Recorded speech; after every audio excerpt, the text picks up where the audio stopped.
Olá, gente querida. Nos últimos dias Deus falou comigo para que eu pudesse entregar a vocês um conteúdo precioso. Eu estou me referindo aqui a alguns cursos que eu lancei na internet de maneira paga. Eu vou liberar para vocês diariamente trechos dessas aulas de maneira gratuita para que você e sua família possam ser abençoados. Deus abençoe. Vagando pelo deserto. O versículo-chave, ou os versículos-chaves, estão lá no capítulo 14, versículos 22 e 23. Nenhum dos homens que, tendo visto a minha glória e os prodígios que eu fiz no Egito e no deserto, todavia me puseram à prova já 10 vezes e não obedeceram a minha voz, nenhum deles verá a terra que com juramento prometi a seus pais, sim, nenhum daqueles que me desprezaram haverá.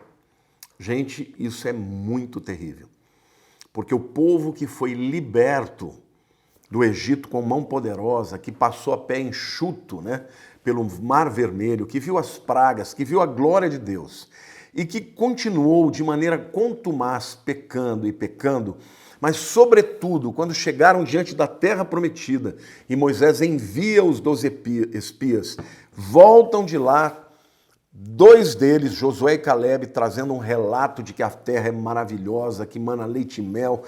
Carregaram um cacho de uva tão grande que 2 homens tinham que carregar. 10 espias disseram, olha, a terra é boa, mana leite e mel de fato. Só que nós não podemos tomá-la, porque ela é uma terra de gigantes, é uma terra muito fortificada, tem muralhas e nós, diante daqueles gigantes, somos como gafanhotos. Nós vamos morrer.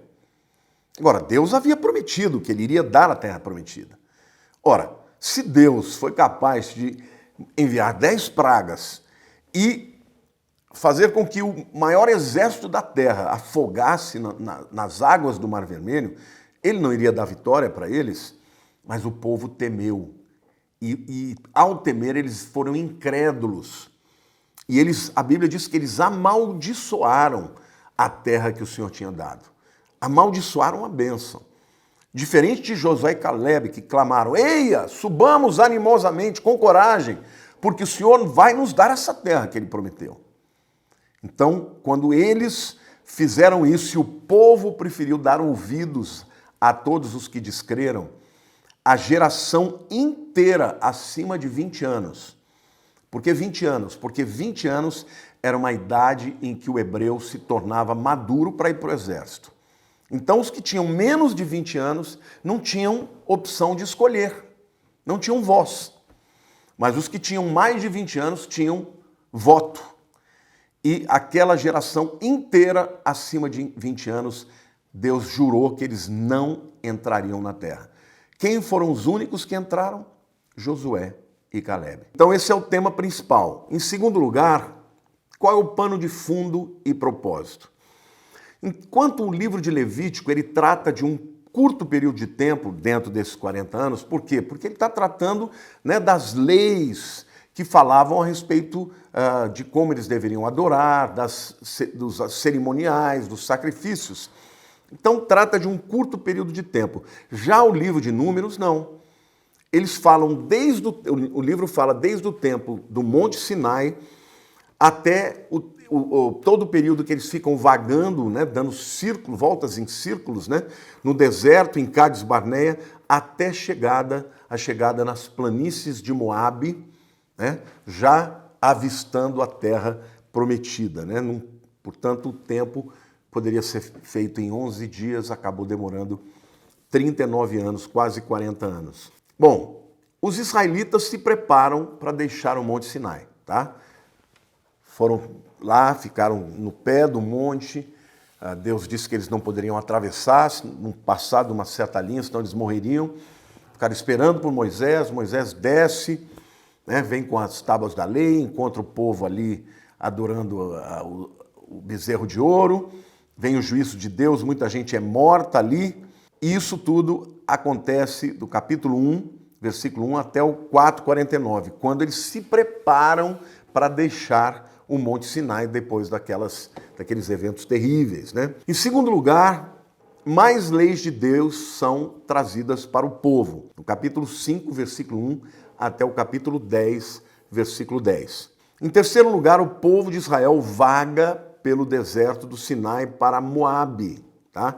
Para chegar à terra prometida, eles tinham que passar por Moabe.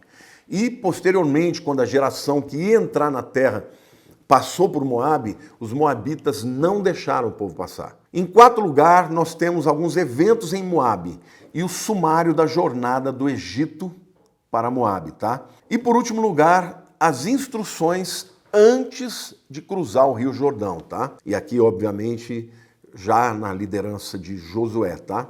Capítulo 33, versículo 50 até 36, versículo 13. Esse é o esboço do livro. E por último lugar, nós vamos ver aqui Cristo no livro de Números. Por exemplo, a oferta da novilha vermelha, tá? Lá no capítulo 19, simboliza a salvação através de Jesus, em que ele mesmo é a oferta. Aqui eu quero explicar para vocês um pouco a respeito da novilha vermelha. Ela tinha que ser uma novilha em que todos os pelos tinham que ser vermelhos. Não podia ter nenhum pelo preto, nenhum pelo branco, nem castanho. Ela tinha que ser perfeita. Não podia ter nenhum defeito, nenhum osso quebrado, nenhuma sarna, nada podia estar errado com aquela novilha. Onde ela era sacrificada, quando o povo de Israel, posteriormente, aqui obviamente que não, né? Mas eu já vou apontar mais para frente para dar o entendimento aqui de Cristo no livro de Números.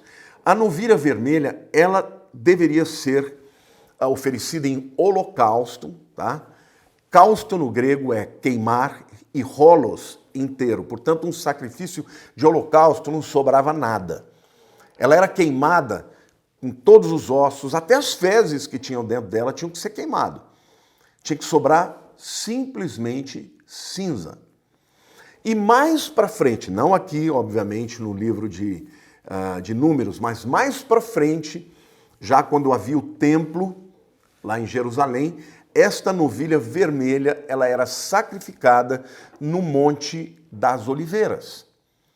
E ela era sacrificada num local de maneira que quem estava sacrificando a novilha conseguia olhar pela porta formosa ou pela porta dourada, a entrada do templo e até mesmo ver onde estava o lugar santo. Obviamente, a porta ficava fechada. Mas no dia da morte de Jesus, quando a Bíblia diz que o véu do templo foi rasgado, as pessoas que estavam fora do templo podiam ver os santos dos santos.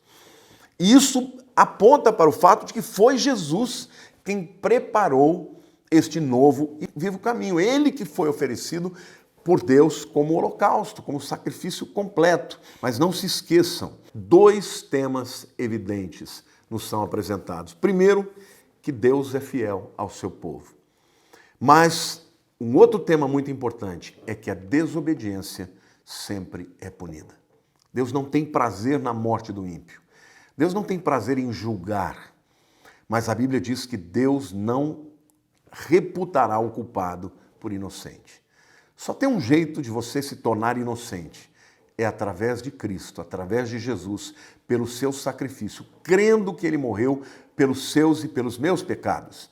Quando nós cremos nele, a Bíblia diz que porque com o coração se crê para a justiça, mas com a boca se confessa para a salvação. Quando alguém confessa a Jesus como Senhor e Salvador, essa pessoa é salva. Por isso que Romanos 5:1 diz, justificados, pois, mediante a fé, temos paz com Deus. Então, que eu e você tenhamos uma vida de arrependimento diário, confessando os nossos pecados e crendo, sobretudo, nas promessas de Deus. Porque o que tirou o povo da terra prometida, mais do que os pecados que eles cometeram em relação à adoração do bezerro de ouro, foi não crer na promessa de Deus que eles venceriam os gigantes dali e, portanto, não entraram na terra. Sem fé é impossível agradar a Deus. Incredulidade é uma afronta para Deus.